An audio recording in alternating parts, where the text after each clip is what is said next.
Hold on to your butt. The bigger point. Well, ain't you gonna press the flesh, Pappy?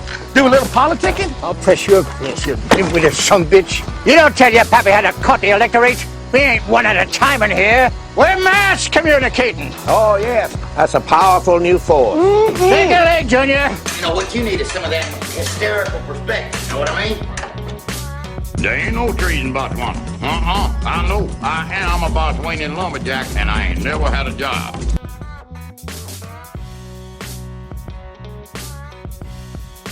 And stuff led to a podcast. I know I do a lot of haze and ums and, that kind of thing. Not a public speaker, but I did pretty good. It's awesome. It's really enjoyable. You're talking about a couple of things that really resonate. You mentioned the two dudes talking. Mm-hmm. It was COVID, and I had been a mechanic at the time. Mm-hmm. After the military, I just went back to what I knew. Had some issues with the leadership at Amazon and their safety standards. That's that. And that went out in a way that gave me the resources to finally make a change. I'd also just had a neck surgery and was working in a facility with 37 miles of overhead conveyor. Oh. So like that was out, and I was like, all right, man, I need to really, if I am ever going to get a chance to reinvent myself, this is it. Mm-hmm. I have these resources. The world is shut down because of COVID. What do I want to do? Right. Storytelling and connecting with people is tremendous. And that anxiety and that culture shock, when you went up there, that was one of my favorite aspects of the military. We had dudes from not only different states, but different countries, all kind of different religions and backgrounds. And I was kind of like a collector of all of that. Mm-hmm. And so as soon as that opportunity presented itself, I had a very good friend, Will.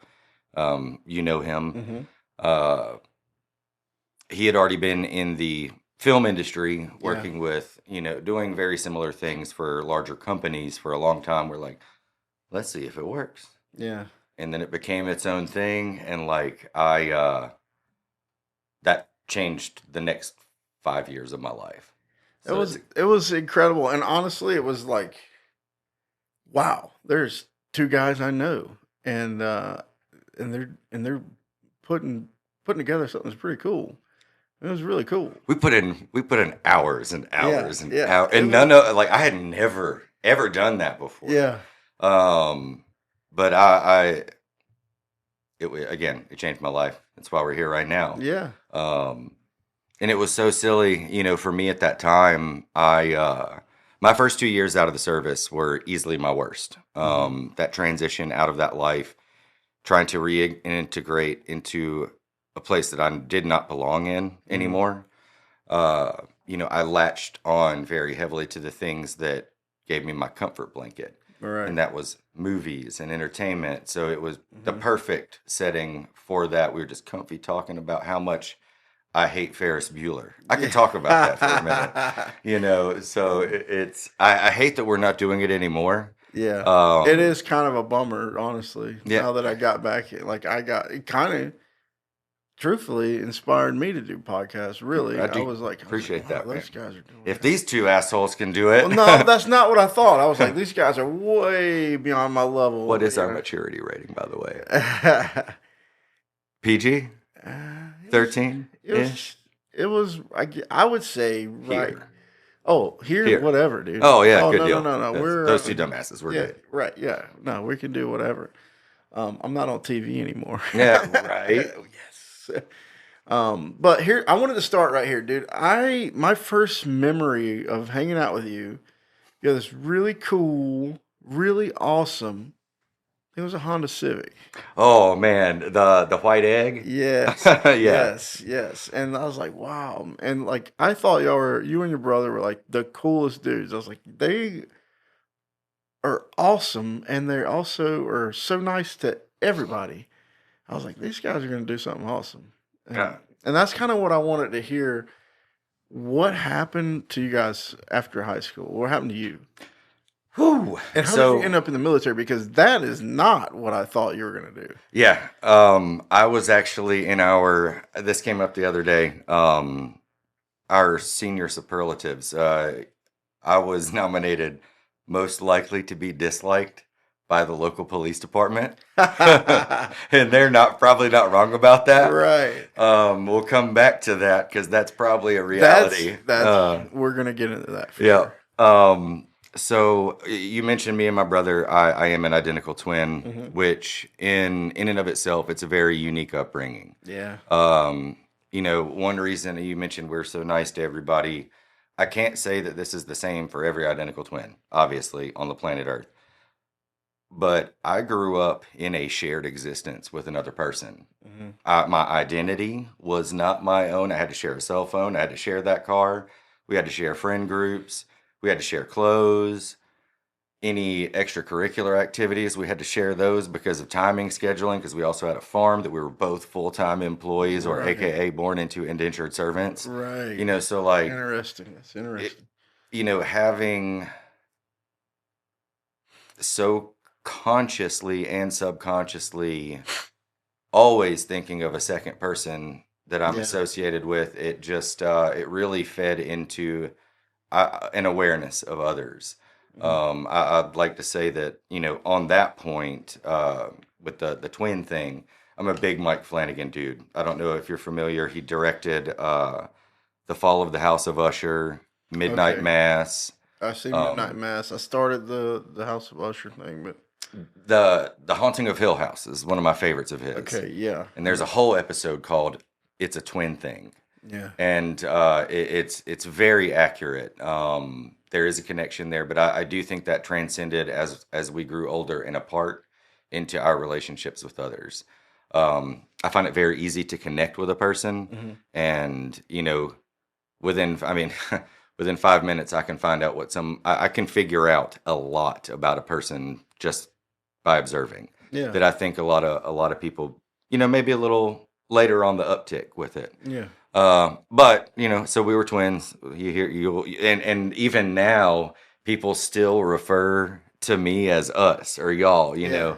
So like even I just did that. that's what I'm saying. We're almost 40 years old, Right? And our in-person interaction has been limited, almost non-existent. For the past decade. This is a treat seeing you. Right. Me and you. Yeah. But that's still the association. Yeah. So it's kind of funny seeing that actually happen Yeah. right here for it everybody. was weird. I mean, But for me, it's nothing. We're so similar that both of our ex-wives have gotten us mixed up at one point or another. It was its own thing. So high school, we were both very big socialites. After school is a shorter story. The military that's a 5-day story. But we'll do the skinny version of the meantime. yeah. So graduated high school, went to York Tech, 2 degrees in the industrial field. I worked on dams for Duke Energy for about 4.5 years until joining the military. Loved that job, man. I was always on the river. It was dirty, hard work. Grimy every day, but it was fun. It was therapeutic. I grew up on the farm fixing machines, and this was just a shoe-in job. Loved that. But in 2010, sorry, I space out. You'll think I'm looking at you, camera, and I won't be looking at you. I'll be spacing out. You're so small. I barely see you, like Wally on a stick, Little man. Wally over Yeah. It was a very easy job, and those were great years. Those are fundamental learning years, I think, for everybody. I had a couple relationships. I had a great job, learned a lot about, the rules and responsibilities. Then I got that itch, and I was like, this could be it. I could be here for another 20 years. This is that good. I could be here for another 20 years. I could retire out of this, and that would work. Yeah. But it wasn't enough. Right. It just wasn't enough. I felt that call for adventure. We're going to backtrack Okay. 15 years right now. Right. So freshman year, it was my father's birthday. It was a Sunday night. and they aired the first episode of Band of Brothers aired. That's a HBO show on for Steven Spielberg produced, Tom Hanks directed, about our country's involvement in World War II, specifically the creation of the first paratrooper regiment. They did this to get further inland, off the coast, and it was a totally unheard of thing at the time. And this first episode, right? The first episode comes out, and it was mainly focused on their basic training. And I'm watching it, and I'm like, these guys are just getting dehumanized and tortured and disappointed. But I get that. I feel that real hard. I think I could do something like that. And I was like 14 or 15 at the time. Right.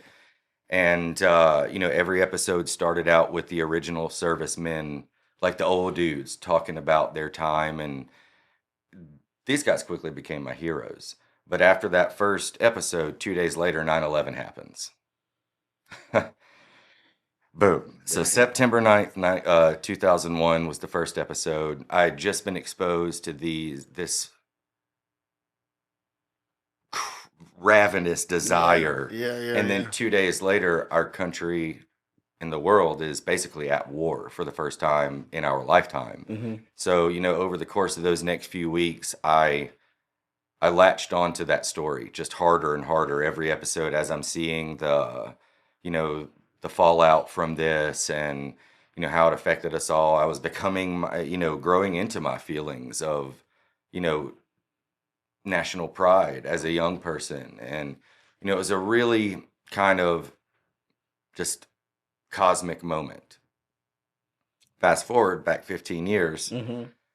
I've been working on dams for, about four years or so. And I got really drunk on my birthday one night. And that next day, I was like, dang, dude. If I'm going to do this, I better hurry up. And I literally, because I was feeling just getting those years on me. And so I literally drove that morning to the recruiter's office, signed up, went to basic at Fort Benning. We can dive into any questions you have about this stuff. We can dive in. Went to basic, Fort Benning, Georgia, the home of the infantry. It's the only infantry basic training cycle, or base, and then ended up getting stationed at Fort Campbell. When I found out I was going there, I was very excited because that's where the Band of Brothers was from. So you didn't have any control? No, none at all. Wow. None at all. So I had guys that I had been seeing for the past 4 months going to Italy, Hawaii, New York, Colorado, everywhere. And me and myself and 8 other guys went to Fort Campbell, Kentucky. And there was a kid, he was a child. I was 24 when I went to basic. My best and first service friend, longest one, he was 17 at the time, had a waiver from his parents, so he would have been 18, a legal soldier by the time we graduated basic, so he was allowed to do it.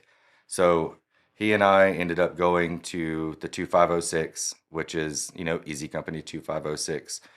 And about 4 months later, I got picked to be the line mortarman for Easy Company.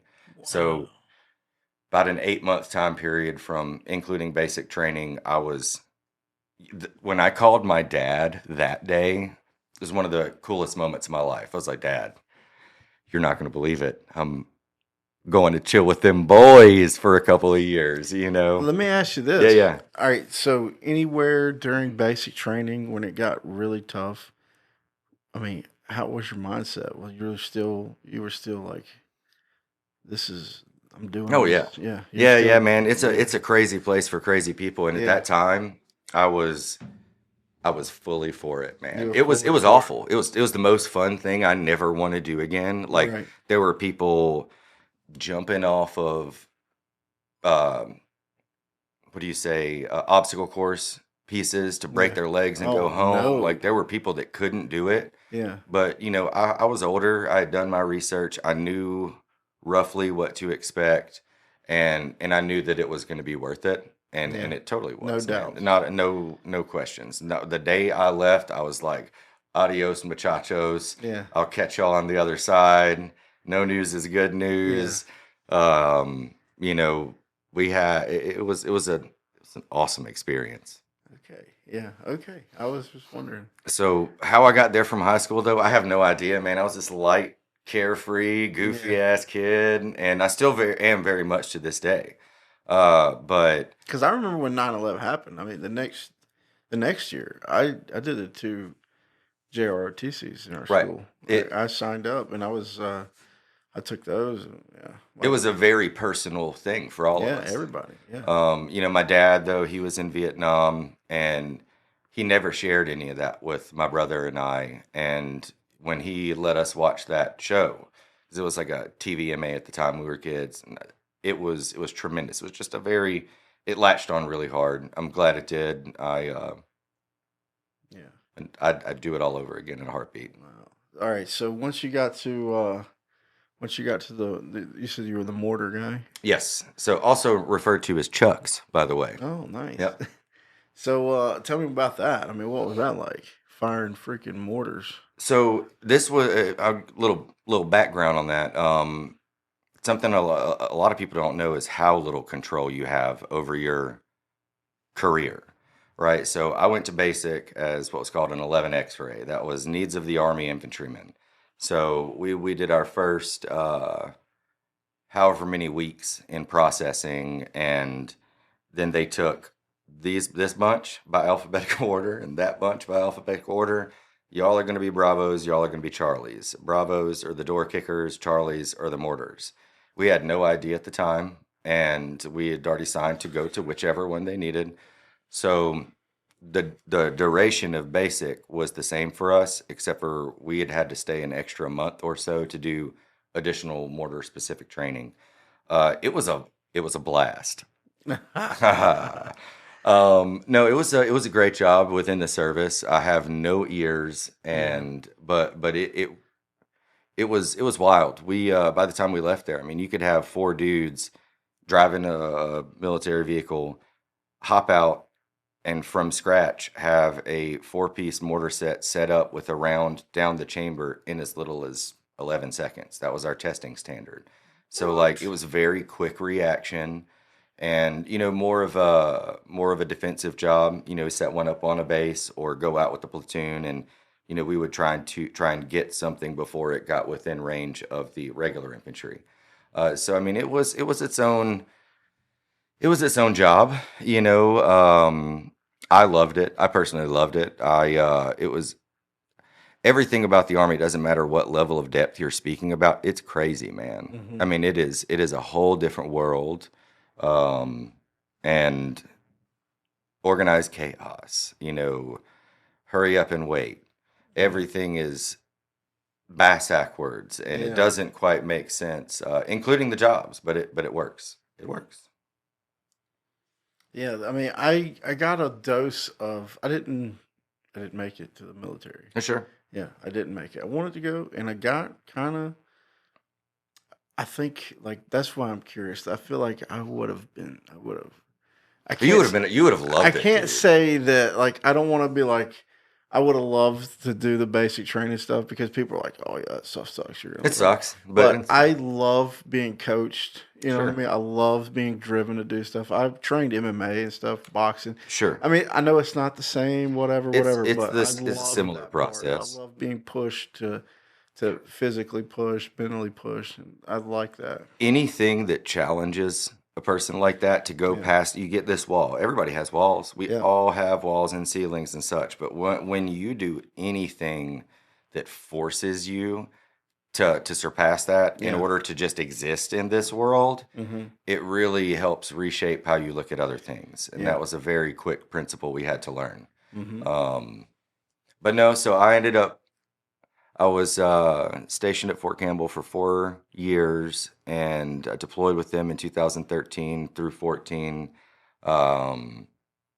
Deployed. Deployed. Yeah. Where? Oh, Afghanistan. Oh wow. Yeah, so it wasn't mine wasn't the craziest. We were It don't matter. It's deployed. You know what I mean? Yeah, no, it's there, and there's so many things like that within the military. You have to do a 12-mile ruck march for any course, like air assault or airborne school, and if you don't pass 12 miles in 3 hours, sorry that you were the valedictorian of that class. You got to do it again. But if you pass it, everybody's like, oh, what time did you get? I got it in less than 3 hours. It don't matter, you know? Dang. It's like, a deployment. Sure, it is a deployment. There are guys and girls that have had a lot harder of an experience in that. But yeah, there definitely its own stressors and benefits from just doing it. But highlight reel, literally day one with Easy Company was a game changer for my life. I went from being small town America to part of the most recognized and supported unit in current U.S. military history. So, like, the support that my 100 dudes and our one female Jones, she was our supply chick, the support that we got was up here.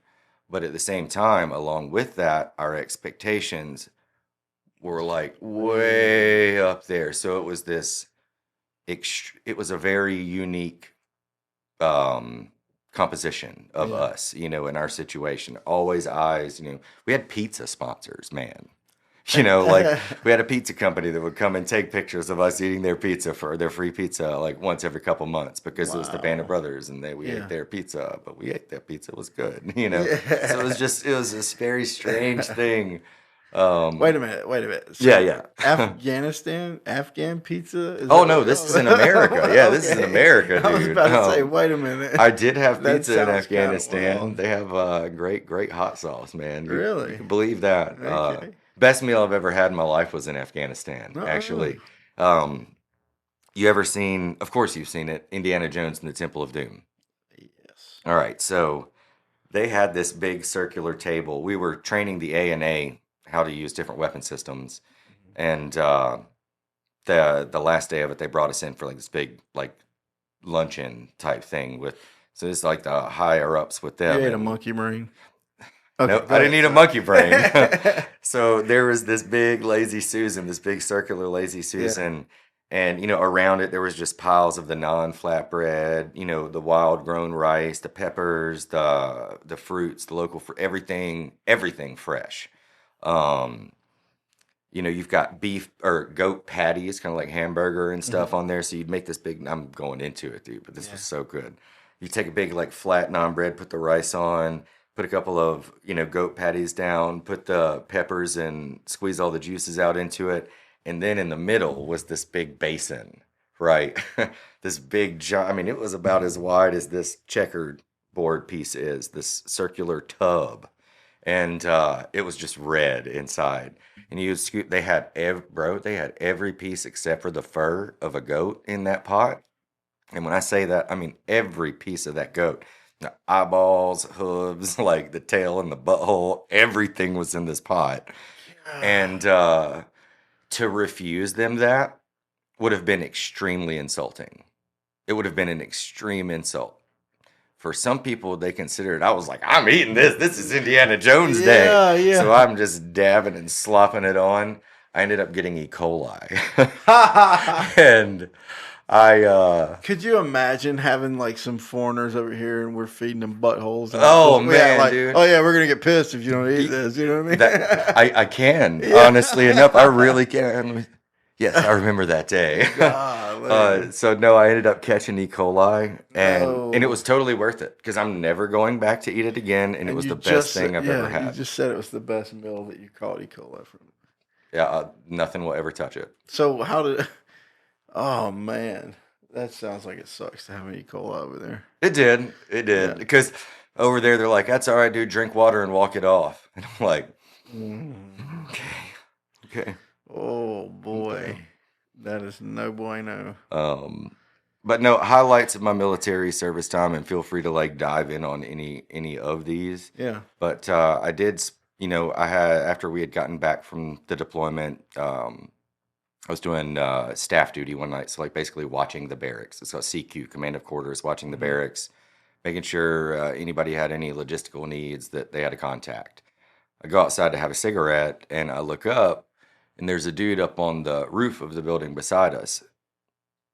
I didn't think anything of it because we go up there drinking and tanning and stuff, and it wasn't that out of sorts. And I thought the guy was like fumbling around with his headphones, and because he had his like headphone cables. It didn't take long though to realize he was tying a rope out of his bootlaces and he was about to try and hang himself. Oh no, bro.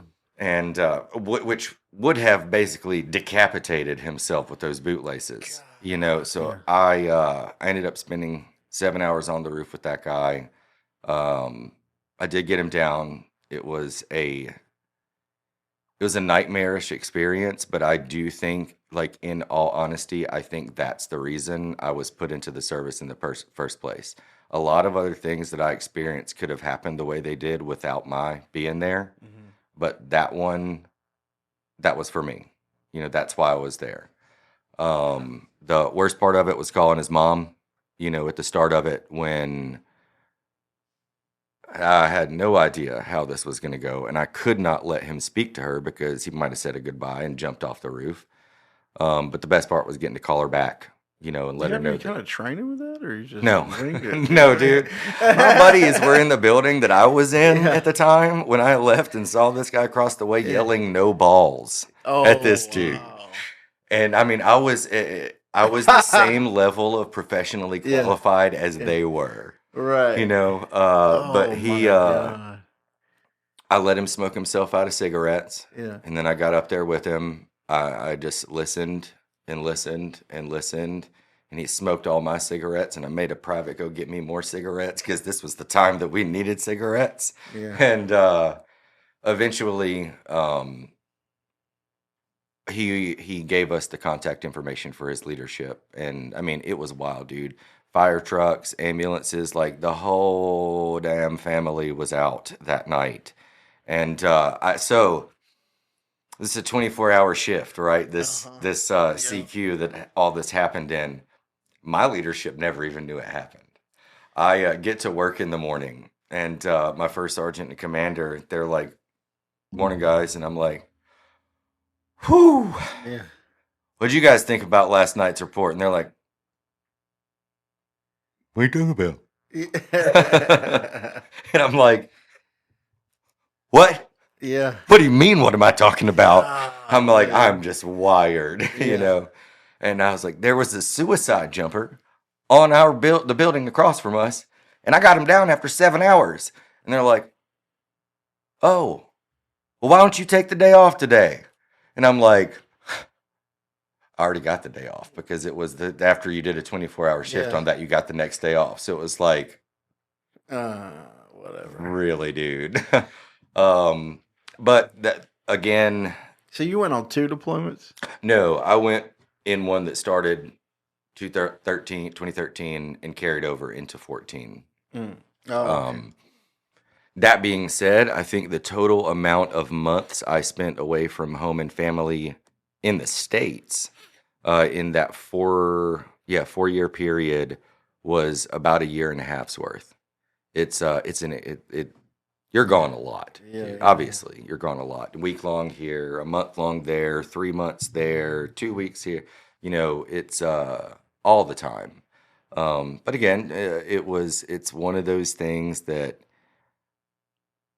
made me who I am today. Not only that, but it gave me the benefits that I have that have allowed me to build all of this and, you know, undertake some of the stuff that I have coming. So, I mean, there are so many reasons that it brought so much value to my life. So how much longer after that deployment were you in the military? How long did you do altogether? I went in August of 2011, September of 2011, and got out in January of 2016.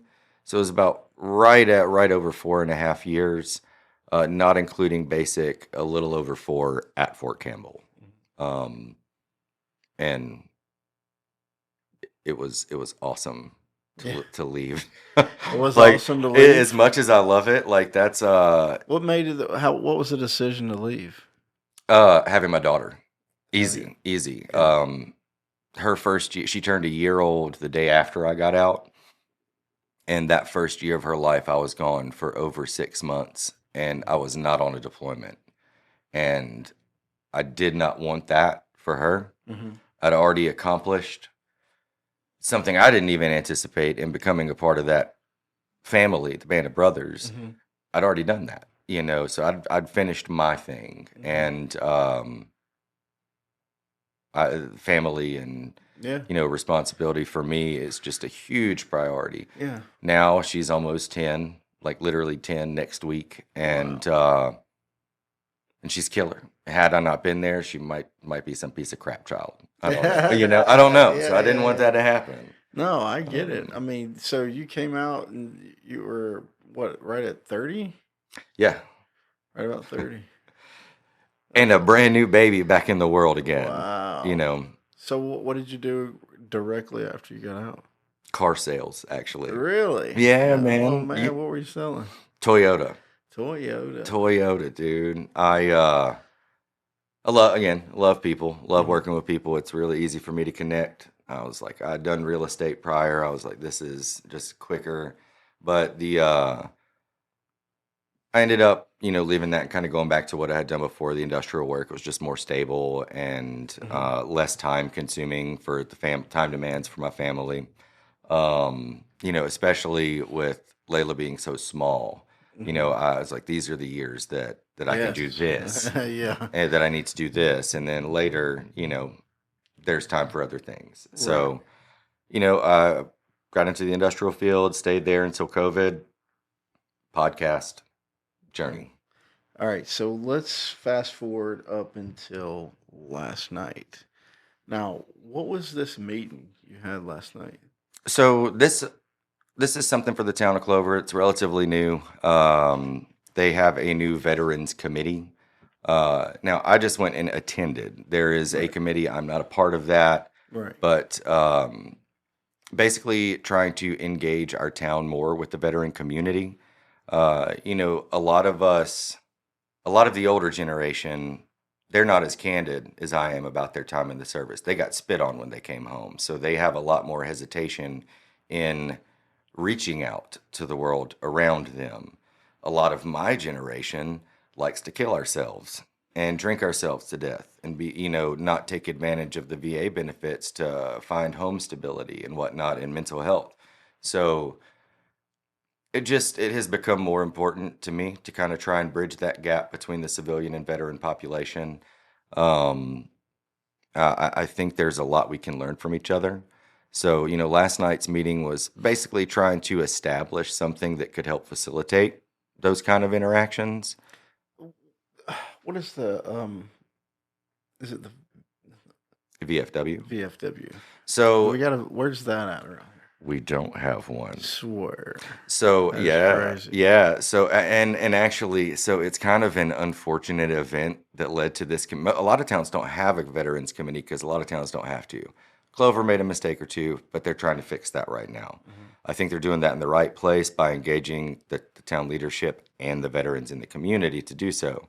So last year they had just they had hired a person over top of all the special events in town, events coordinator type thing, and somehow, literally, Veterans Day just got forgotten the entire day. Like, it is what it is. That ain't for everybody, man. Like, I'm not one of those thank me for my service. Like, I love that time of my life, but like, I have a lot of very negative feelings about the military and the institution that it is, that it makes me irk a little bit when I hear that, because people don't understand how negative of a thing the military can be.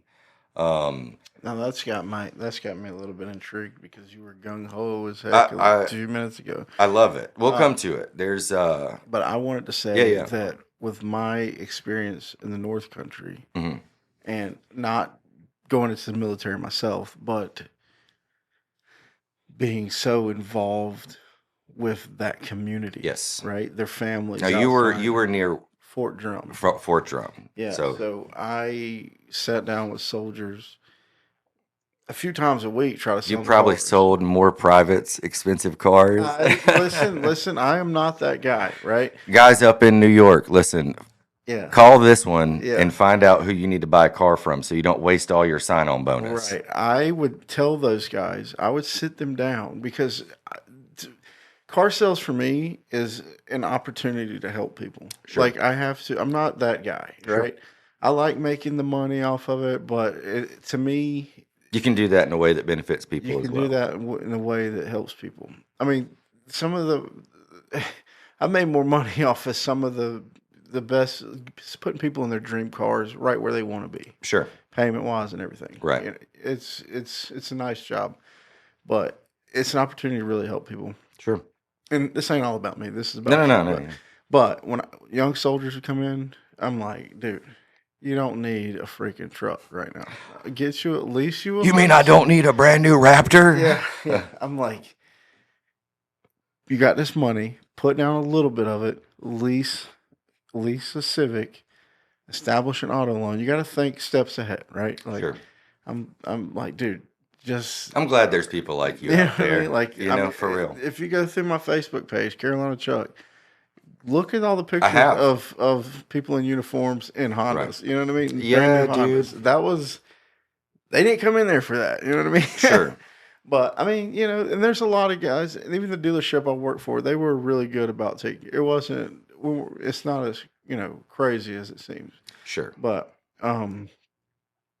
yeah, I was making sure we were helping those guys because they sit down and talk to you about stuff, and then I don't. I've probably told this story several times, but I met these people there from the South. They came up there trying to sell him this truck. They're going back and forth. I can't figure out what he wants. Like, he's on a nice truck, then he's on a cheap truck. I'm like, some people want to be sold, and I could tell this guy. Sure. He wasn't a young military guy. You know what I mean? I mean, he's my age, but he'd been in for about 17 years, something like that. But ended up. I was like, these guys are kind of cool, you know what I mean? I invited them to my birthday party. We're pretty. Right? We have a crazy vibe, man. We really do. So we were hanging out, and I eventually sold him a truck. And I'd come over to his house. And we started hanging out every once in a while, you know. And he was like, I'm not getting deployed or anything. You know, they just got in the North Country. Sure. Then he's getting deployed. 2 weeks later, he's going to Syria, right? They'll do that. And it was, and this guy, I mean, it's not that big of a deal, but to me, it was my chance to help, right? Sure. It's crazy sounding, but he had a couple beers, whatever. He's like, man, he's got 2 little girls. Yeah. And he's got a wife who's in the North Country for the first time. You're going to experience the winter alone. And he said, hey, will you get your wife to hang out with my wife? And I was like, America, dude, let's go. Yeah, I got you. He's actually very fortunate that he had somebody on the outside to do that with, because anybody that is military that's watching this, it's so much better than her hanging out with another military spouse. Oh my gosh, dude. Yeah, I mean, and I'm not exaggerating. Right. And that's, I was honored. It worked out for him, right? Mm-hmm. Like, we had her over for all the holidays. They became best friends. Sure. Matter of fact, she was in the military too, but I think she retired or something. Is this guy still in? Yeah, yeah. What's his name? Her first name? Her last name? I know we go by last names. Yeah, his name's Matt. What's up, Matt? Yeah. Hope you're doing well, bud, up in New York City. Yeah. We're not in the city. Well, at Fort Drum, yeah. Yeah. Cold. Well, he was awesome, man. We still text. Got into Frisbee golf. I saw a couple. Yeah. So he got me into this game called, what is it called? Can Jam. I don't know Can Jam. Cam Jam. Cam Jam. Can Jam. Can. Like a crisp can of Mountain Dew. Yeah. Look, so I came over to his house. I was like, I got the cornhole boards. Let's do this. He's like, my other buddy brought over Can Jam. Okay. What is this? I was like, there's no way there's a game better than cornhole. Did you see Rock Hill on the Super Bowl commercial with cornhole? I did. By the way, that was awesome. Right. Shout out Rock Hill. I know. That was awesome. So, dude, check this out. So it's a can. It's about this big around. Okay. It's off the table. It's about this high. It's a hole in the top. It's got a slit in the middle. Okay. About this thick, kind of across the middle.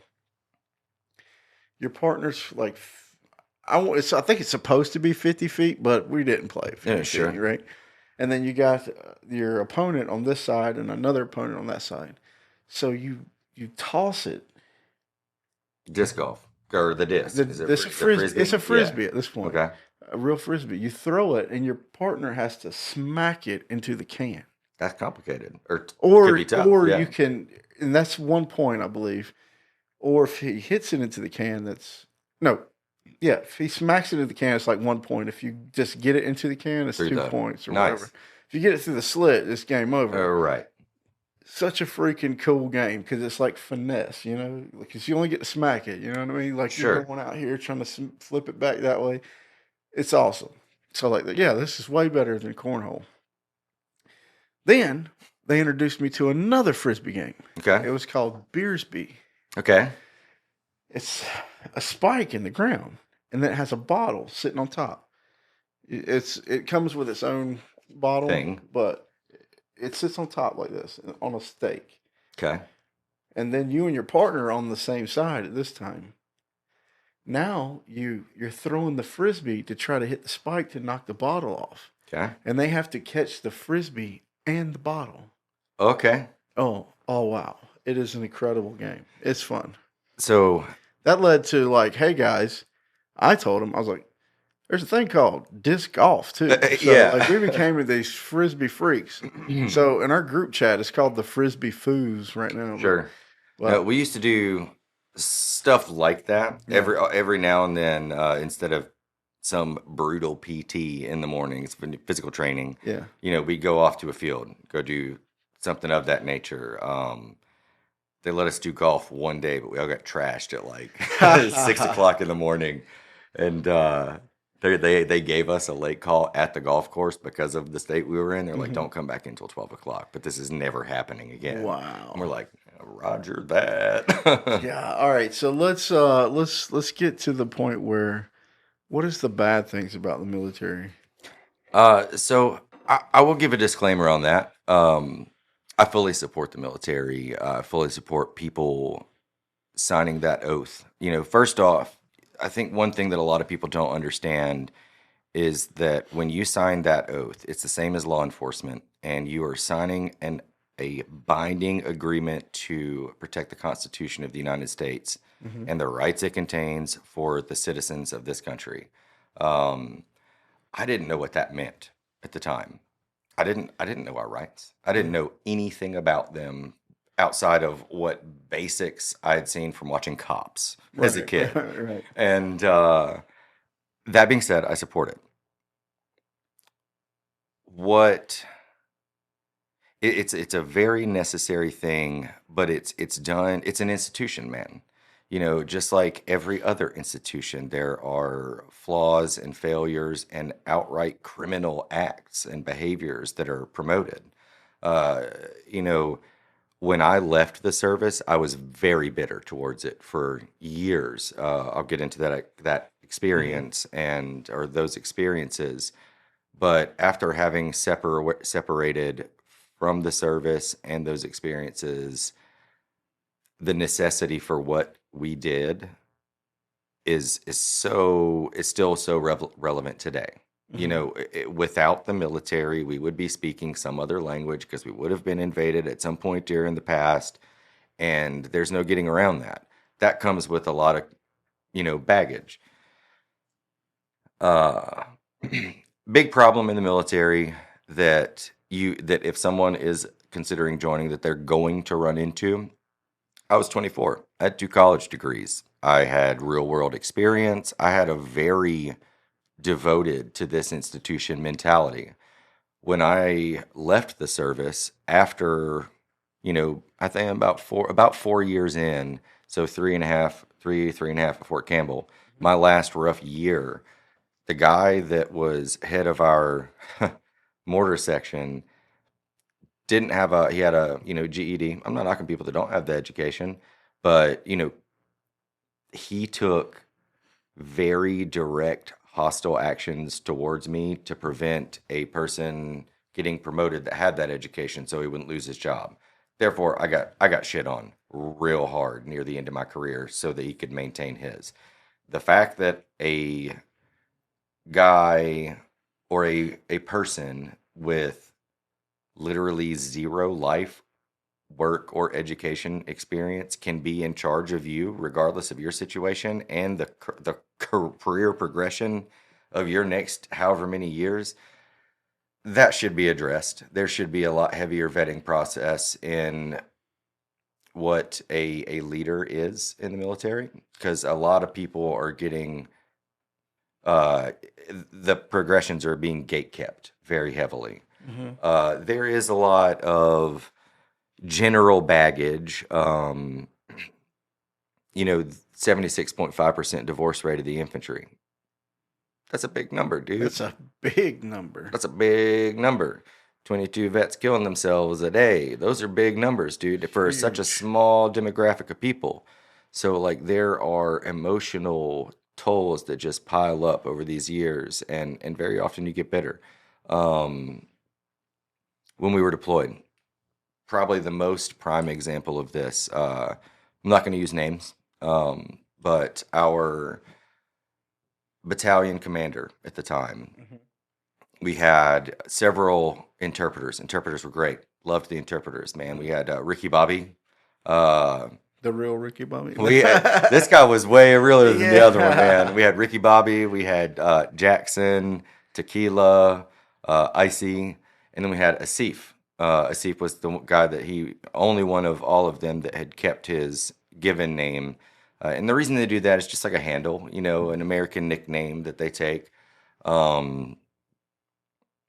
Asif and Ricky Bobby, we were shutting down Fob Salerno.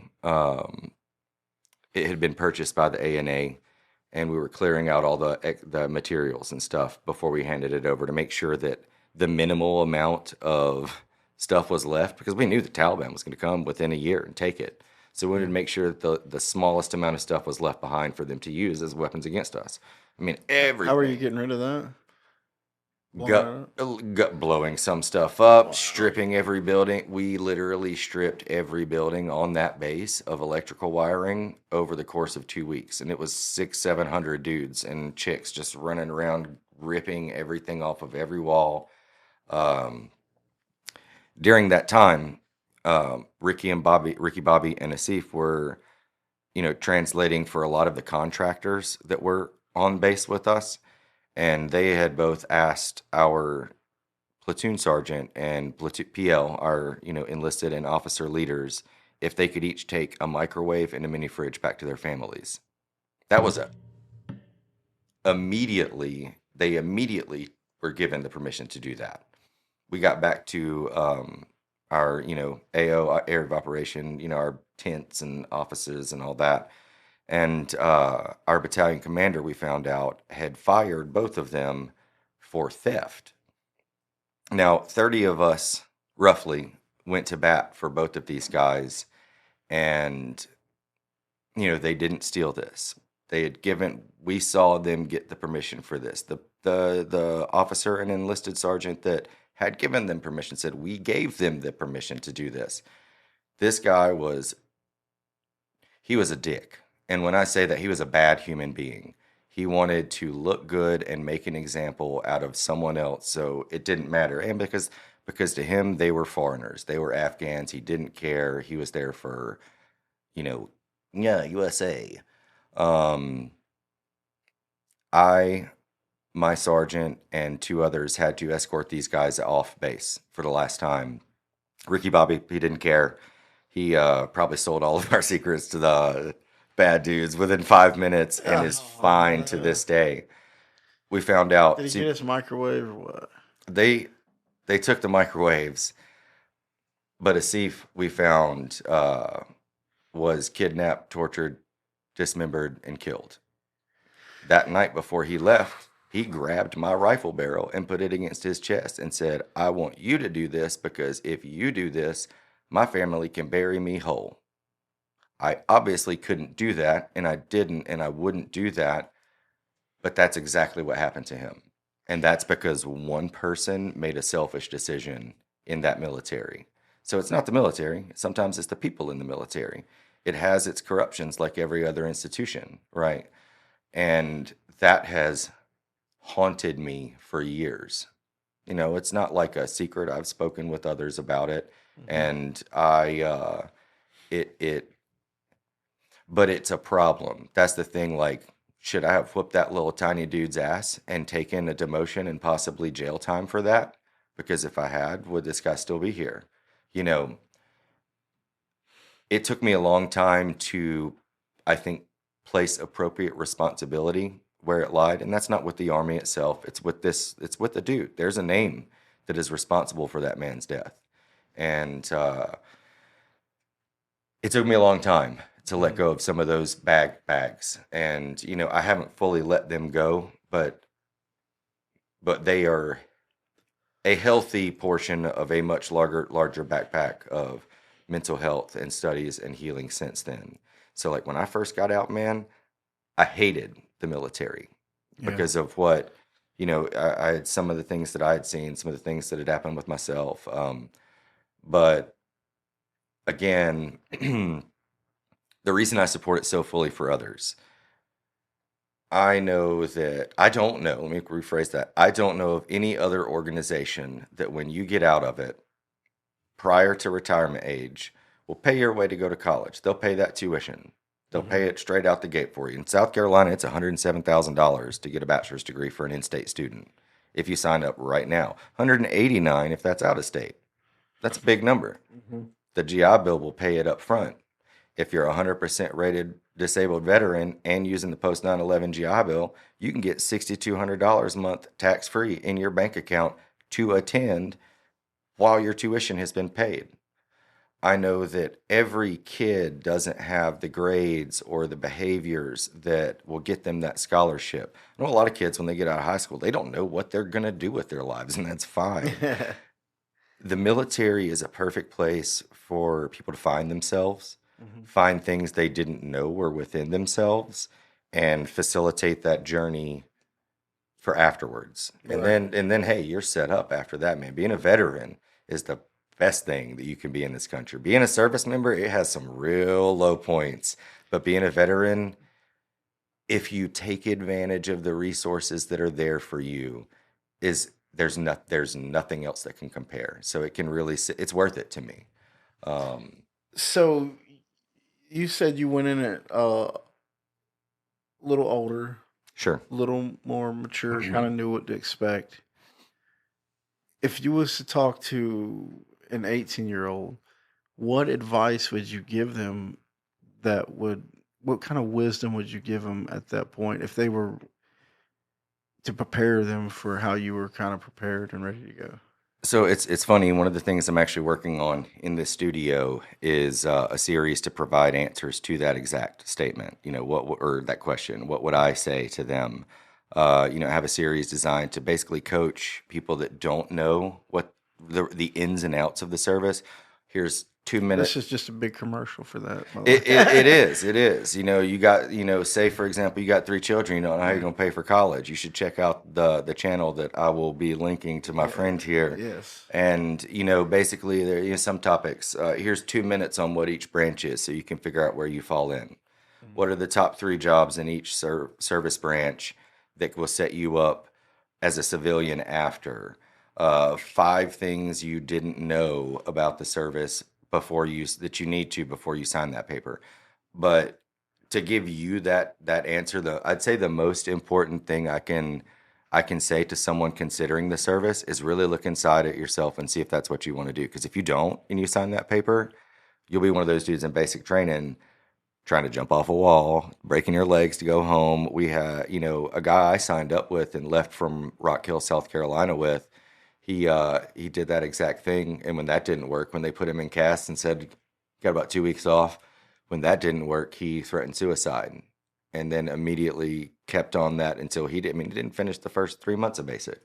So, You know? I mean, it comes across like you're not trying to sell people on going into the No, military. it is a commitment. You were really preparing them for the true commitment of it. Like it's good. It's a sacrifice. If your mind is there, It's for you. Yeah. But if you're not, it's a heavy weight. So, you know, the one thing, first, consider very heavily what your motives are. What are your intentions for the service? And What if I'm like, I just want to get college? Is this if you just want to get college and you're that to that kid, Yeah. I would say find a good home gym exercise YouTube channel. Start doing them reps right now, because it's not like they're going to break you when they get there. Well, they will, regardless of what your shape is. But the better off you are before you leave, you're straight. So 1, get in shape. 2, learn the differences between a civilian and an active duty service member, because they are big. They're very, very big. Know what to expect. Keep your head up. It's going to be real shitty for the next 3 or 4 months, but then it's going to be slightly less poopy. Yeah. And then 4th, learn your rights. If you don't know what they are, if you sign the oath to protect the constitutional rights of this country and you don't know what they are, you're doing it blindly. You can still do that. I did it. But I regretted that. So really study. There's so much content in the world that we live in. You can watch a series about what basic training is like in every service branch. You can find something like what I'm doing with other less handsome, less good voice people. You can find that out there.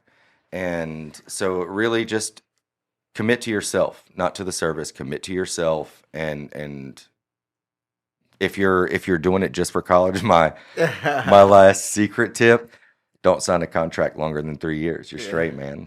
Let me ask you this. This is the last thing we're going to talk about in the military, then we're going to move on. Sure.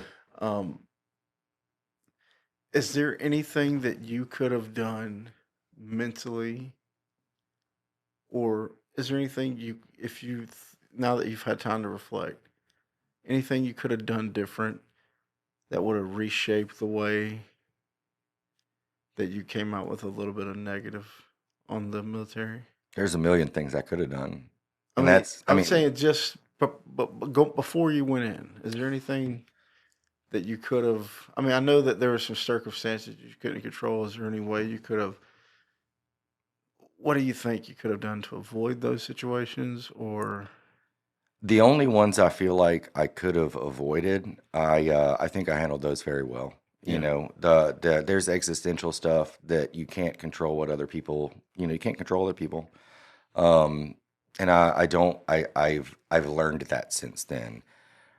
I would say if I would have had more serenity going in, knowing what I can control and doing something about it, knowing what I couldn't and letting that dog sleep, and learning the difference between those two things. I don't think just within the military, but in life, period, it's critical to be able to do that. But that would have possibly made things a little bit easier, because I put a lot of stress on my back that wasn't mine to bear, and it took years to let that stuff go.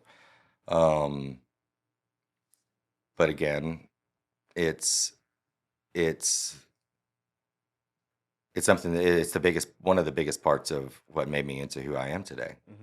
So it's just that weight is all good. It's mixed in with the memories. Adam Driver, love Adam Driver, Kylo Ren. Kylo Ren. He said this best when he said, the farther I get from the service, the more synonymous that word becomes with my friends and the camaraderie we shared. That's really at the end of it. Even in the best moments, in the worst moments, the people that I was there with, that's what I hold on to, more than anything else. And, now it's another story, what I mean? It's just another story. That was awesome. Appreciate it. All right. So now you mentioned when I brought these Osmos cameras out, you said they'd be handy for First Amendment auditing. Now, what does that mean? All right, so that's a two-part answer. It is a peaceful exercise of the First Amendment freedom of press. In the First Amendment, we have 5 elements: speech, press, religion, the right to peaceably assemble, and the right to redress your grievance against your government. I didn't know this, and it's not a big surprise, because less than 7% of the United States knows all 5 elements of their First Amendment. That's crazy. How people do this peaceful exercise of that First Amendment right is in a public setting. A public is very specific. It's not like the public, big, wide open space parking lot at your dealership. Anything that is tax paid, if you can see it with your eyeballs, you can film it as well for your own records. Why is that important? A lot of people don't like being filmed in public. What it is important, where it's significant. Think of George Floyd, right? Doesn't matter whether this guy was murdered, killed in the line of duty, justly. Doesn't matter. Those details are important, but not to this conversation. One of the most important elements of that situation was that an underage person was legally protected to record what happened and disseminate it to the rest of the world because it happened from a public standpoint. That is pivotal or critical in that worst case scenario, the ability to record your government officials in the course of their duties. So First Amendment auditing is a social media movement that has exponentially grown over the past 10 years or so. A lot of people look at them as cop watchers or instigators or clickbaiters or whatnot. And there's some that do that. But yeah, they go around with cameras, cell phones, and they do just that. They record our public employees in the course of their duties as they are afforded to under the First Amendment freedom of press. Wow. All right. How did you get into that? Man, YouTube is a wild, wild place. I went down a rabbit hole, and I know I'd said earlier that I signed up to protect our rights, and I didn't know what they were. After I got out, that's something that kind of resonated with me, and I took issue with that. And then I started seeing people doing this in the earlier days of its movement, and initially I was kind of upset about it. I was like, man, why are you going to be recording somebody in public? You're just trying to put their mail in a box, dude. Like, what's the point? And then I saw someone, a very personal situation, or one that I found very offensive, where an auditor, a person recording just from a public place, captured on film a mid-70s woman with dementia just being brutalized by a police officer. Had it not been for that freedom of press, that would have went under the rug. It would have been nothing to it. It would have been like all these cases that everybody talks about that get brushed under the rug that currently still do. It would have been another one of those. This is just a safeguard against that happening. So you're saying that not the fact that somebody was filming it, it was the fact that they were able to release it to. Yes, so that's what classifies it as press. Right? Back in the day, people would ride with horses and they'd ring the bell, the British are coming, In later days, they wrote letters with the postmaster, and they sent those around. That was news. That was journalism. We live in the digital era, dude. You can put something on the internet and you can make it look one way and it can be false, but you can disseminate that to the public. But if you're also just observing something that happens and you put that back out there, that is, in essence, you, myself, every body cam on a cop, every Tesla that drives by you with all their cameras on the side of them, everything can be redistributed, and it's considered press, journalism. I mean, dang, Donald Trump just started asking for content creators to sit in these live streams in the press room at the White House. It's changing, Right. That's with a cell phone, a dude with a YouTube channel. Like, now granted, that's not going to be every single person in there. That'd be crazy. But, it used to be Fox News. It used to be this, but people don't trust that anymore. Right. And, I vibe with it. I like that civil disrespect. Like, I hate to say it. You know how many people were killed, or how many officers were killed last year? In the line of duty that were not by a driving accident? How many? Less than 70 in the entire United States of America. Do you know how many people they killed last year? Not all of them, just the bad ones. Do you know how many people were killed? You're saying Shot by a law enforcement to death? How many bad people or how many? How many that were not Innocent. considered? Yeah, how many innocent people were considered? No idea. Over 1,200. Now, law enforcement's a very small percentage of our population. Now, here's what I was going to ask you about Mhm. this too, because you got the military thing. Sure. Do you? I don't want to be like judged for Get this or in there, anything, dude. but I feel like the military and police officers are two different things, and you've got a lot of military going into law enforcement, and that's trained killers, right? Like, Do you know what the Third Amendment is? I do not. Tell me. No soldiers shall be quartered on my property or in our cities absent a time of war. Now, we just dropped all these anti-IED vehicles into some police officers' laps. They're all wearing SWAT stuff. They all look like dang soldiers. They use the military structure, sergeant, lieutenant. It is a very gray line. And unfortunately, I think I have a big problem, I have a big problem with that. Yeah, Because, we both signed those oaths to protect the rights of our citizens. You find me a police officer that can tell me the Bill of Rights, and I'll give you $100. We don't set them up for that. We send them to the academy for 2 months max in South Carolina. We don't teach them the rights that they're protecting, and they go around searching people's cars unlawfully. They go around fishing for problems, and to a lot of our community, it feels like we went overseas and did our part to protect our rights of the citizens of this country. Now you're over here shitting on them. It's a really conflicted thing. Now, there are a lot of very, very good professional constitutional officers out there. They're not proactive, trying to look for things to cripple the people of their own communities. There's a need there's lawlessness, so there must be law enforcement. But I can't really put it on the officers, and I apologize if it has come off on like that. I can't put it off fully on them when we have failed to train them. We put more focus on tactical training than training on the rights of the citizens and how to do this properly. America's not been happy with law enforcement for decades, dude. It's just up until the internet, social media. You didn't hear about it because all the news sources were bought and paid for by. yeah. So, what motivates an officer to do crooked things? I think the same thing that would motivate me or you to do it, dude. Enough temptation or a desperate situation sometimes.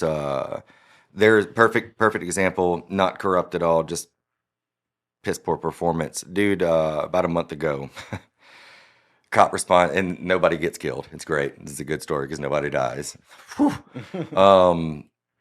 Officers responded to, and I think this was in Florida, a domestic disturbance where there was a report of a man with a gun. They show up, dude has the gun. They put him in handcuffs, put him in the police car. Not too big of a problem. You live around here. Have you ever heard an acorn hit a car?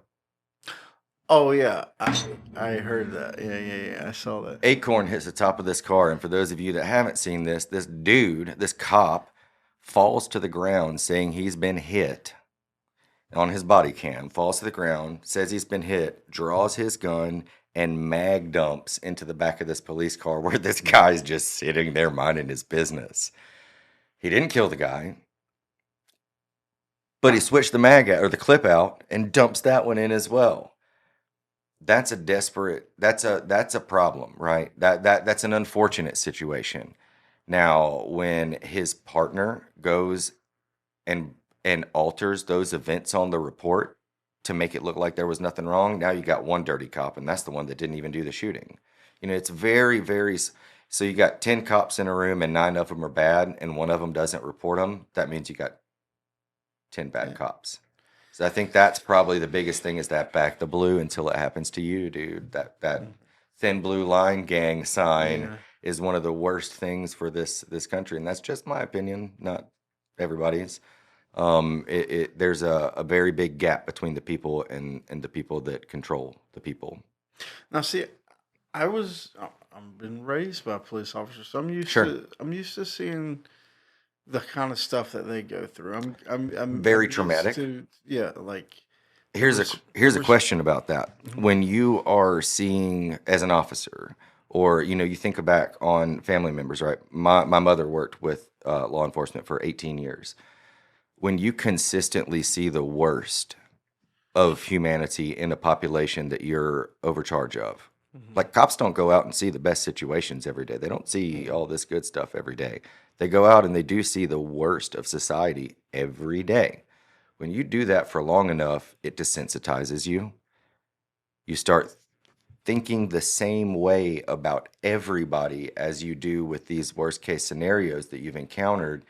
And again, we have failed law enforcement by not providing them any way to dissociate those feelings. I mean, because I remember my dad talking about this little girl got her head run over, and he's got to respond to that stuff. You know what I mean? Like, There's a lot of dramatic stuff, you know what I and mean? well, especially for their generation, I do have hope for the future generations.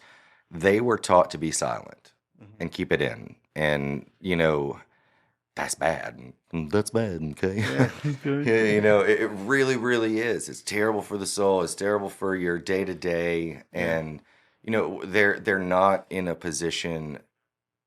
This is the most criticized time in police history ever, and it won't change until there's some fundamental issues addressed. Yeah. Right here in York County, Trevor Mullinax. Do you know about Trevor Mullinax? What about him? Have you heard this name? I don't. Welfare check. I don't know. I don't know. So 2017, when your tax dollars go up in York County, you can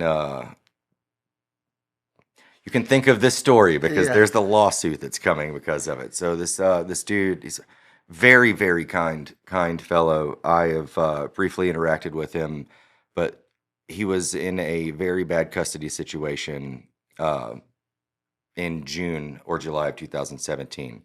He had just had a big argument with the mother of his child, threatened to take away, kind of thing. From my understanding, that's hearsay. What is important is the next day there was a welfare check because he had reported himself to be suicidal. York County Sheriff's deputies respond to the scene. 4 of them jump out of the vehicle where they found him sitting in his pickup truck. 4 of them jumped out of their vehicles with guns already drawn. This is for a suicidal person call. Wait a minute. You do know I know this. exactly what you're going. So within 11 seconds of getting out of the car, when they're supposed to respond to a suicidal person that they need to help, that they're being paid by that person to help, they shot 47 times into his pickup. Hit him 9 times, including the back of the head. He survived it and is currently suing our county. Wow. There are problems with training, and then there are other problems. And it's very hard to distinguish what those are, which is what started auditors. You got people out here filming you doing these things. You're going to do them more carefully, whether you like it or not, whether you Just like the bad guys. I mean, you can't steal from Walmart or, you know what I mean? Right, You dude. know what I mean? And it's a Not safe. like I'm doing that. But, you know right. what I mean? Like I might, but depends on the they're Walmart. big enough, you know Right. what I mean? Yeah. Screw the man, dude. I will fully, if you're going to do it, Yeah. I'm not endorsing theft, but if Yeah. you have to, don't do it from mom and pop. Do it from from Walmart. Walmart. But like, Target, really. yeah, they're even. Target's already overcharged for this. Anyways. Yeah. But it's true. But there are legitimate problems, and just that extra set of eyes that can't be gate kept behind. If you request body cam, you better come with a subpoena or you won't get it. But if you've got that video yourself, they can't prevent you from doing exactly what happened with the George Floyd situation, making everyone else aware of what's going on. Another example that, again, of why this is necessary. This is not every officer. This is not every police department. But those cameras filming these cops wouldn't exist if there weren't people in police departments like Gastonia Police Department, GPD. 2 years ago, they arrested homeless veteran Joshua Rohrer for being homeless, and they said he was panhandling. Now, panhandling is protected also under the First. It's been ruled in Supreme Court as a protected activity, asking for a charitable donation. I can ask you for $10. You don't have to give it to me. That's fine. Both of those things are fine, and that's okay. Now, this dude was doing that. Well, he wasn't even asking. He's been known in the Gastonia community for a long time. He and his dog Sunshine were very well known. Like people would bring his dog, they would bring her food and water on hot days, and that was more that it was always so generously received. He was a very kind dude going through some stuff. I mean, again, 22 a day killing themselves. I'm glad he wasn't that bad off, right? He was going through some things though. He's on his own. So the GPD pulls up, says, you're panhandling. Well, that's not a crime. This is his response. That's not a crime. Well, give me your ID. Well, I don't have to do that unless I've committed a crime, according to the Fourth Amendment. These rights are important. The son of the head of internal affairs of GPD, both of y'all corrupt, goes on to snatch this dude up, locks up Josh, or puts him in handcuffs, tases the service dog Sunshine that is from here to that door away, says, he bit me, and then tases the service dog. They take Josh to jail, and Sunshine got out of the custody she was in and got hit and killed in traffic while he was in jail for being a homeless veteran. That sits on some people a certain way, and it calls them to activism, which is the First Amendment community. They are the response to actions like that. And unfortunately, those are a 20-minute drive from each other, those two police departments, 30-minute drive. So, yeah. It's out there. Man. So it causes people to want to do this. Now, I did dabble. My very first time doing this was in response to the Joshua Rohrer incident, and you never guess what happened. What happened? They locked me out of the police department because they didn't want to answer to their awful behavior. Wow. And where do I find this? It's all on YouTube at I Solemnly Swear, which, there are a handful of things. I had a couple of great interactions. I had a very irritating situation with a York police officer, and when I got to their department, the responding lieutenant was one of the most respectful, professional, educated police officers I've interacted with to this day. And that whole video highlights how good some of them can be, the potential that is there, what a good officer is. But then, the very next video down is about a member of our community that was a former law enforcement officer that got fired from Clover because he's a piece of crap that wound up in Lancaster, and he ended up getting fired from Lancaster after he got caught calling women bitches and good girls in uniform and telling them to bring the thirst in thirst offs on Instagram while in uniform on your tax dollars.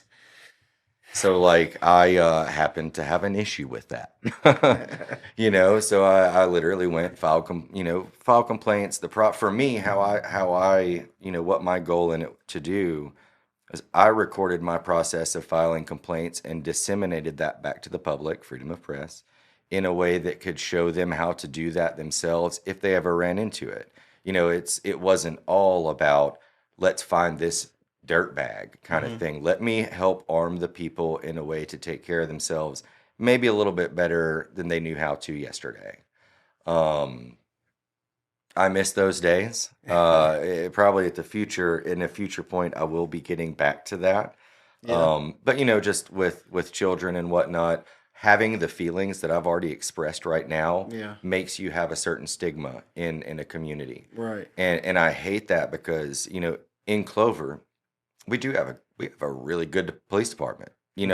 I know there's several veterans on our police department that I know some of the RSOs in our schools. And, Chief Grice has asked me anytime I want to come speak to some new officers or whatnot at shift change to help them. They're doing this thing. Tell me this thing. Well, while you're looking that up, they're very engaged with their community, and that's how it should be elsewhere. And I'm gonna tell you, I like the Clover police department. There's same. Charlie is a good friend of mine. Yep. Charlie and he's been I see him quite often, and he's a very good one.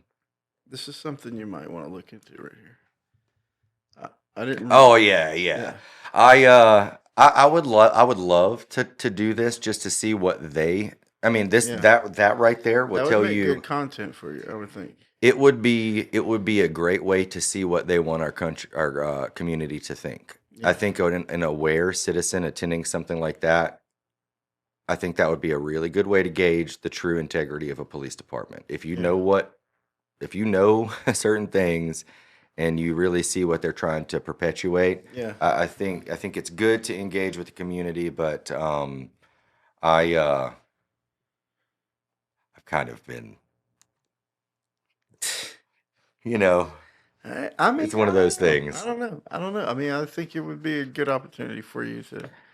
You might see me in there at one point or another. I mean, I do think so. The ultimate goal of auditing, and I think this is a very good point for this little ideal. The ultimate goal of auditing is not to get rid of cops. It's to have a better police force to better serve the community. That's it. that's what I'm thinking. That right there would be. You've done this work, but that would be the bridge to So, put the work I together. already have a Bridge the Gap program I've Yeah. created for law enforcement to in our communities. And Yeah. I mean, I've shared this with, the sheriff and their attorney, um, talking about the case laws that we refer to, why they're important. Why, I mean, I hate to say it this way, but topics like why it's important for you to understand the rights you swore to uphold. Like, I'm not dogging on them because, again, I did the same thing. The difference between me and 90% of veterans and police officers is I corrected that, and I think it's a very necessary thing to do. But I'll say seeing them engaging the community is better than not, for sure. And again, with Clover, knowing those officers the way that I do on a personal level, we are very blessed because Yeah. everybody doesn't have it the way we do. Right. On both sides of us right now, they're Now, I used to get in a lot of trouble in Clover. most likely to be disliked by the local police department right here. I have. um, I've had some experiences back in. I traveled out of town for my trouble. Yeah. I did. It's a really engaging community. You can really tell though. I mean, you don't talk about exponential growth. If there wasn't something very valuable there, they wouldn't have jumped literally 13 years ago is the very first time I can recall right at the start of YouTube. The very first auditor. For the next like 4 or 5 years, there were only 7 or 8 people doing it on all of YouTube. And that's not like, oh, you can't find them all. Like, no, there were no people doing this because of how dangerous it was, how uneducated the citizenry was on case law and blah, blah, blah, blah, blah. Bro, now you can find. It's a fad, really. It is not a fad, but it is I see it a a movement lot. Yeah, that is movement. growing. Yeah. And matter of fact, it's kind of interesting. All these nice cameras and stuff. I'm after I do my Band of Brothers series, and it'll be a while because I have a lot of interviews to go through with that. But the next 2 groups that I'm diving into are the First Amendment auditing community. I have multiple channels that are big heads in that field that I've connected with, networked with, that, I'll be traveling to meet them all over the country, see those 2-3 hour interviews with them specifically about their motivation, their inspiration, what their end game is, how they do it, all of those topics. And after I finish with them is the online child predator catchers. I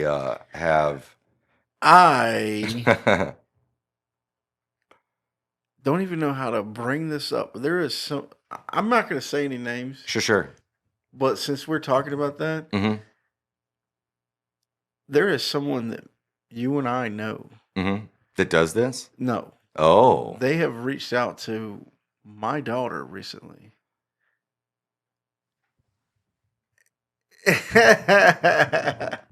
You want to put them on camera? But I was thinking about setting that up somehow. We'll communicate about that. Yeah, we'll talk about that after. But So that group, our justice system, and this is not on any law enforcement officer, this is not on any judge, this is all of it in a whole. Our justice system does not address that properly. And I think I'm not a big fan of social justice because very often it's a Karen that doesn't understand what they're talking about. However, in this situation, put them on blast, make them run and hide to another island somewhere. I'm gonna pause this. yeah. We'll have to edit this out. Make sure my dad. All right. Before we sit down real quick, I'll go over this old wall, dude. These are some of my favorite things, man. Curry is our motto in the 2506. What does that mean? Curry stands alone but together. It is Native American, translates roughly to stands alone but together. You ready? Yeah. So you're big into movies, Big good with time. cameras. Mm-hmm. I always thought in the back of my head, I wanted to write westerns. I wanted to write westerns, but I like horror too. Sure. I'm like, what have they not done? And you know what? What about those giants they have found out west? You know what I'm talking about? The Sure. Indians. Yeah. The Indians. Why? That could be a movie. Do you see that guy right behind you on the wall? Oh yeah. That's my favorite dude. Yeah. So Stephen King is my favorite author. Obviously, an iconic storyteller. Very, very heavily addicted to heroin for the first 20 years of writing. In the midst of the series that you made me think of, it's called The Dark Tower, right? Are you familiar? I've read The Gunslingers. It's a killer series, dude. It was really difficult read, you know. It is. It's a very slow burn. But Now, we mentioned Mike Flanagan earlier, Midnight Mass, all that. Yep. He has taken kind of the mantle of the Stephen King creator of our generation. He is currently working on Carrie remake, and afterwards for Amazon, he is making, I think it's 6 seasons and a 2-part movie, Dark Tower series. I thought the movie kind of sucked. The movie was... All right, Idris, I'm sorry. You had a great episode on Hot Ones, and I know you already know in your heart. You've done better. And I remember you for those better moments. I do. But that was really rough. That being said, the director, it was his first feature film. Okay. They took 7.5 books and tried to put them into an hour and 20-something minute movie. It's not going to work. Yeah, You know. I was lost as all get out, and It I was like, I don't remember this. it was pretty bad. Yeah. But that dystopian horror western is my favorite series, favorite book series on the planet is The Dark Tower. Can't wait to see it come out. You may get some of that, which is very nice, man. That extra fresh stuff. Yeah. I love that fresh new take. One of the things that in the past couple of years that really captivated me was also based off of The Running Man and The Longest Walk by Stephen King, but Squid Games. Netflix's #1 performing show ever, probably will be for the next 10 years. Yeah. Stranger Things is great. But it was fresh. Yeah. Squid Games, it had me going, dude. What else did I just watch? Like I on my journey, I fell out of love with movies. Mm. Right? Sure. That's sad, man. It is. And They're so great. They are. And the problem is I believe I started taking them way too literal and not enjoying the art of it. And that's why I've come back to movies. I can feel that. I've had kind of a revitalization in mind. So I'm in about a year and a half into film school right now. And You know, it's kind of like when I joined the military. Every time I watch a military movie, I'm like, "That's trash. That's not real." Blah, blah, blah, blah, Yeah, blah, blah, yeah, blah, blah, blah. yeah, exactly, And exactly. you know, so I lost some of the story in that. Right. You know, I lost the ability to give grace. You know Mhm. what I mean? Mhm. But now, like I view everything in such a critical. I have to watch something twice. You know, Mhm. one time I'll watch it and I'll get that out of the way, and then for some reason my mental block will let go and I'll be able to enjoy it, whether it's trash Mhm. or masterpiece, Academy Award winner. Yeah. After that first round, I'll give it its flowers per se. Yeah. Um, but like the Joker, right, with Joaquin Phoenix, it's one of my favorite films that I've seen since leaving the service, at least. And I'm watching, I'm like, damn, look at that shot where he's like on the train riding into Yeah. the city. I'm like, that looks so good. I'm glad you brought that up because I actually did like the second one a lot. I have not seen it. I'm going to though. I love Lady Gaga, man. That's my jam. And Todd Phillips, I know a lot of people really ripped on the new one, having not seen it yet. I I appreciate the last time I had seen Todd Phillips make a movie until the first Joker came out. I think it was Old School. You know, it was like one of those old comedies from like when we were much younger. So like seeing how I know what a Star is Born, multiple awards, beautiful soundtrack, also Lady Gaga, great. You know, I love it when a director and an actor, actress, you know, entertainer find that camaraderie. Um, I have expectations that I'll enjoy it. I love a good musical. I'll cry in something, man. Don't get me started on that. A lot of people didn't like it, They're but I'll give it calling a it a choice. musical, and you haven't seen it, so it's gonna make it really hard to talk about. But I'm gonna fill you in on a guy Give me the skin. who's critical of movies like Sure. yourself. That was art. Yeah. Yeah. That Awesome. was That's compliment. that was art. Um, You got to you, you can't you can't assume things going in. You can't be like this is a Batman movie. You sure. have to go into it and accept it as art because the very end of the movie you're gonna be like, That's how it was with the first one. As long as they do that again, I'm yeah, straight. That joke at the end of the first one, what do yeah, you get when you mix a society or a mentally unstable individual with a society that doesn't give a shit? yeah, When he said exactly what you fucking deserve. Pardon my French, guys, but that's yeah, important. yeah. That was it was art in the highest form. So I'll watch it. I will check it out, There dude. are people that wanted to kick off into action, but you understand illness. Sure, You're gonna understand the parts that we're singing was fantasy or sure. whatever. The part you're gonna get it. I think you're gonna like it a I'm lot. I'm sure I'll love it, dude. Well, that brings a great question for me to put to you. Give Same. me your top 3 movies. Doesn't matter if it's whether you think it's just such a success, such a big art form. What are your favorite safe place movies? Like, I love this. I don't care whoever likes it.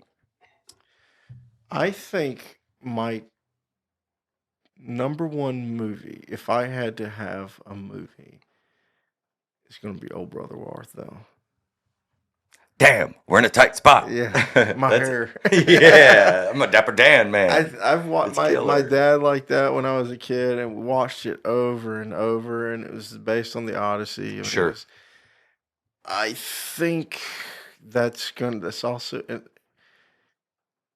it's an adventure, but Do not yeah, seek it's the funny. It's a treasure. feel good movie. Sure. It's got everything in it. It's Life's up and downs. The general yeah, story. It's yeah. a good one. Killer. I have a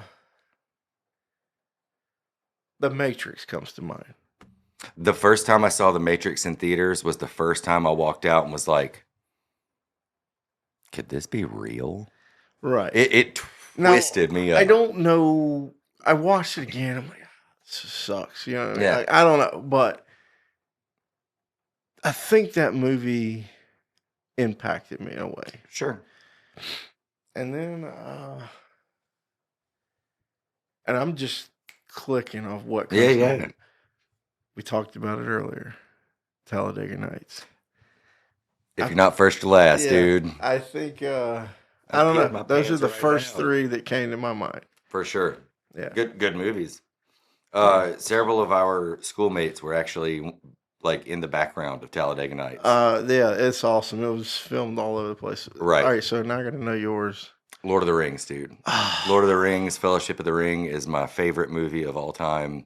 I watched that movie in you know how you used to go to hotels and you get to rent the pay-per-view Sure, movies. It was sure. like a treat. I Right. mean, I don't know if you experienced that, but Yeah, sometimes when we go on vacation, we got to experience that. sure. Me and my brother, we sat there and watched the Fellowship of the Ring. Was this your first time? the first time? First time. How old were you? Put me there. Where were you? How old were you? However the hell old you were when it came out. Right. So Yeah. it just got to the rentals Yeah, on pay-per-view. yeah, Okay. yeah. Yeah. So dumb however question. you're Got it. old. Yeah. Yeah. And I watched that movie in absolute awe. Just like, wow. That's awesome. This was a gift for my wife. It is the One Ring. It is. Yeah. It's special, dude. Yeah. It's that world building. Is It incredible. wasn't the first. I mean, that's probably one of my favorites too. Sure. It's definitely one of my favorites. But I was just going off what came to my mind. Sure, But man. great movie. I watched. That is one movie that I'll remember where I was Right. sitting there watching it in complete awe, and at the end of it, I was like, I've got to have more. You know what I mean? Yeah. So I was young. I hadn't read the books at the time. No, I've never read the And books. I had read The Hobbit, and I mean it's very small compared to the others, which is crazy because they stretched that one into 3 movies. Anyways,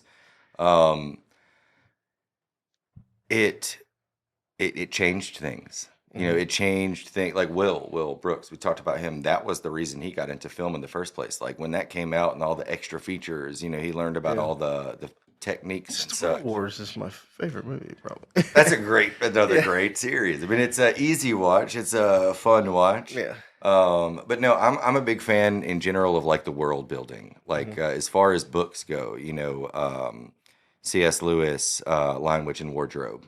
I've never seen a world painted so well in a book. Not the biggest fan of the movies, but Lord of the Rings, man, it took me to that place. It made it feel so real, and it was just such a good depiction of that struggle we all have with ourselves to do the right thing, and like how heavy that can be, and it was fun to watch that, and and in the middle of it you've got soul justice. Like it was just killer. The funniest thing that I'm going to say is I literally read the whole Harry Potter series. Sure. I read those books. Come on. That's awesome. I love books, dude. Books are a uniquely portable magic. You know, Stephen King, he changed my life on books. Harry Potter's great. What do you think about the new HBO stuff? What are your On the Harry Potter stuff? Uh-huh. I never followed through with the movies. Like I watched the couple when when it came out when we were younger. Sure. But when it got towards the end of the books, I was out. So basically they're doing like 1 season per book. Totally renew. Starts Really? I didn't know that. starts either they're looking at late 2026, early 2027. I'm excited about it. You know, there's multiple Knights of the British Royal Order in those films. Alan Rickman, both Dumbledores. You know, Michael Gambon, the newer Dumbledore.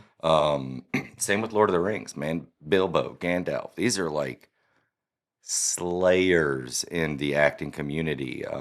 You know, so I'm excited to see what they do. I know HBO has had a very successful run, you know, as far as TV shows go, and that's just it's been Harry Potter's been a social media icon and social world since it came out. While we're on the subject, Sure, we're gonna go conspiracy. hit me. What is up with all these streaming platforms putting out the one good movie, one good show a piece, and then alternating? How does that happen? And is it? I think if I could give a conspiracy, I would say it's a shared monopoly. They literally all do this in a rotated cycle enough to have you subscribe, to make it inconvenient for you to not subscribe to more than one. That's exactly what I was thinking. And I mean, it is what it is. I thought you said conspiracy theory. I was thought, like, are we talking about 9/11 right now? Because, oh boy. Tower 7. Yeah, come on, guy. Sign me up. We'll go down that hole. Oh, we're going to go there one day.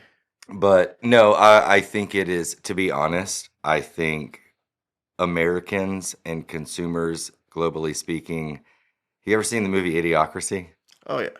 We have put ourselves Not on my list, but it's somewhere. It's relevant, dude. Yeah, it's there. We have caved in so many ways that the average person, out of convenience, is totally fine doing that. So everybody else has to do it to keep up. I was in too deep. I'm in too deep. I've got them all. Just about same here. And I will say, though, I get my dang money's worth out of it. Like, I really do feel that a video. And now well, honestly, it's probably better the way we grew up when we had that 80s action movie that came on, and then we had like something else that came on. Too many choices. I mean, I spend more time trying to go, what is this movie going to make me feel? You know. Right. Well, saturation, dude. There's not only is there, again, I use this word often because there's certain things that just it applies to. This is one of them. Exponential. There's an exponentially higher amount of music videos, movies, television shows. There's so much out there that it can't be all housed in the same place, and it's easy to take that oversaturation, split it up, and reap the benefits. I mean, that's all we're seeing with that, and I'm happy. I'm happy being a sheep in that capacity. I will pay your money, Amazon. I will pay your money, HBO. Honestly, I think if I could get my wife to do it, I'd probably watch more podcasts on YouTube. Oh, sure. Instead of some of the TV. There are a couple that I'm a big fan of. One is actually I love just like the general sit down conversational podcast, but I love like the investigative podcast, the investigative storytelling. S-Town is one of my favorite listens in the entire world. This dude in Alabama calls Serial, which is one of the most highly regarded podcast storytelling companies in the nation. They did the story of Bo Bergdahl. They've done serious. It's My American Life is the series, and they're phenomenal. But this guy from Bibb County, Alabama, called New York City. Hey, I've been listening to you guys for years and years and years, and we don't have the resources to cover this here, but there's been murders in my town. These cops have been killing people, brushing it under the rug, blah, blah, blah, blah, blah, and we can't handle it. And he said, I'm about tired of living in this shit town. And that's what S-Town is shit town, Alabama. Wow. And so this investigative journalist crew goes down to Bibb County, Alabama from New York City. And by the end of this story, dude, there are people literally digging for buried gold in back roads, Alabama. It's like The Goonies meets murder mystery meets a journalist, and they all have a baby, and they don't know who's responsible as the father or mother. It's a beautiful story. Yeah. So I love a good story. That really boils down to it. We totally digressed. I'm going to spit these other two out, my other top two movies of all time. My number one comedy of all time is and will be Until I Die, Dumb and Dumber. It still holds up to this day. Dude. Yeah, come on. It's that's great. It's so funny to me, and it's so I can watch that with my kid, and she's 9, about to be 10, and she'll laugh her ass off at so many of the jokes, but she won't hit all the inappropriate stuff. And I'm over here like snickering to myself at things that are coming up 5 minutes later. Probably, if I had to pick a third movie specifically, I am a huge fan of The Green Mile. by Stephen King also. Wow. That's Did not see that coming. that's one of the first movies that made me cry. Really? Tough, dude. And now I'll cry in anything. I cried in Thor: Love and Thunder at this point in my life. There was a movie that I'm not a crier, really. Yeah. I don't know. I'd have to check with my wife, but maybe it did make me cry. hmm I don't recall exactly, but I think it was The Bridge to Terabithia. I know the name. I haven't seen it, but it was hardcore, huh? Something about a little girl or something dies or something crazy. Something Sad something stuff, happens dude. happening Yeah, there, there's- bro. I don't really remember the part, but I remember it was like, oh, because it wasn't something I put on. I just happened to catch it, get in the groove with it, and then I was like, oh my god. Oh, and then another one that just came out. It was Letters to Santa. I have not seen this one. Is Brand this new movie. streaming or in theaters? Streaming. I think it was Prime. Jack Okay. Black. All right, you're gonna love this. I love Jack Black. You're gonna love Okay. this. The kid's dyslexic. Is this where he's Satan? Yeah. Oh, okay. He writes a letter instead of Santa. Yeah. He sends it to Satan. Funny movie. Sure. Great movie. Probably pretty heartwarming by the end. The very end, Sure. I lost my shit. I was like, I did not expect that. And it's funny, goofy, goofy until the very end. And then you're done. And you're like, what the hell? It's crazy. It's worth watching. It's a great movie. I'll watch it. I mean, just the setup of that alone has that caught my attention. So funny. He goes Sure. and he's hanging out with Post Malone. I mean, it's great. It is a great movie. So one of the funnier and what it kind of reminded me of, I don't know if you've seen this, but there's a TV show on Netflix. I'm not big into animated series, but have you heard of Big Mouth? I'm familiar with it. So in essence, I mean, I love personification. Like, I'll see that Mountain Dew over there, and I'll be like, "Oh man, that girl, she looks thirsty. You know, she looks like she wants a sip of something." You know, and I attribute give personal attributes to things all the time. But it's basically these kids in like middle school age, and as their hormones kick in, they're portrayed by these things called the hormone monsters.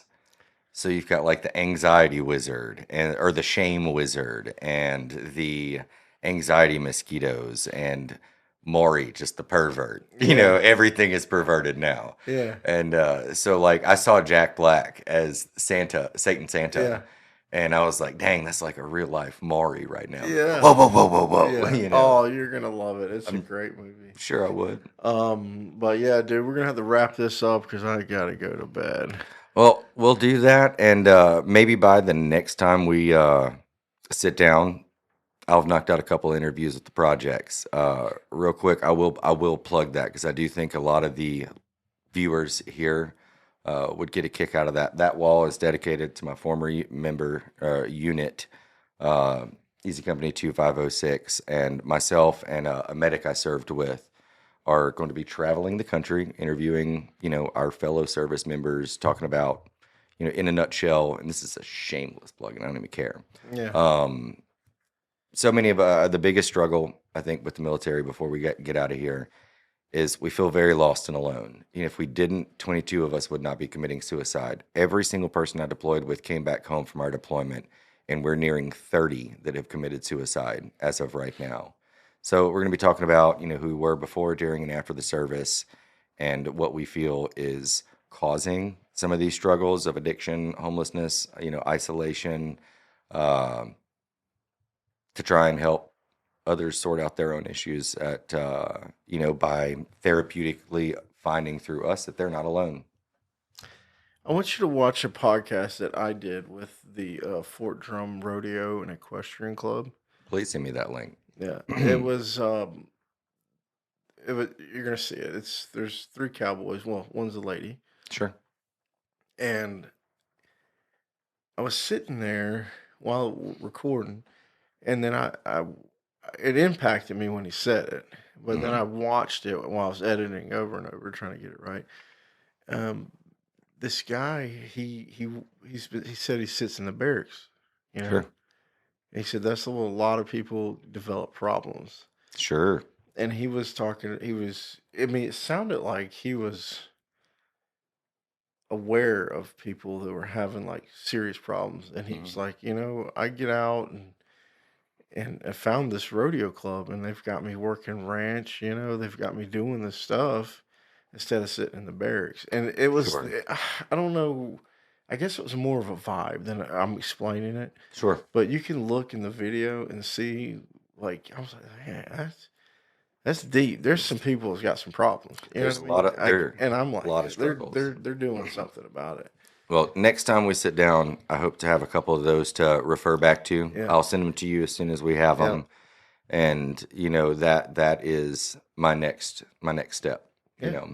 Yeah, dude, this is a great spot too. By the way, I appreciate it, man. We I'm look glad good in we here. opened the window too, because It feels so it was good. amazing. Well, dude, it has been a treat. I've been happy to have you here. Yeah. As always. All right, man. Peace out. Adios, guys.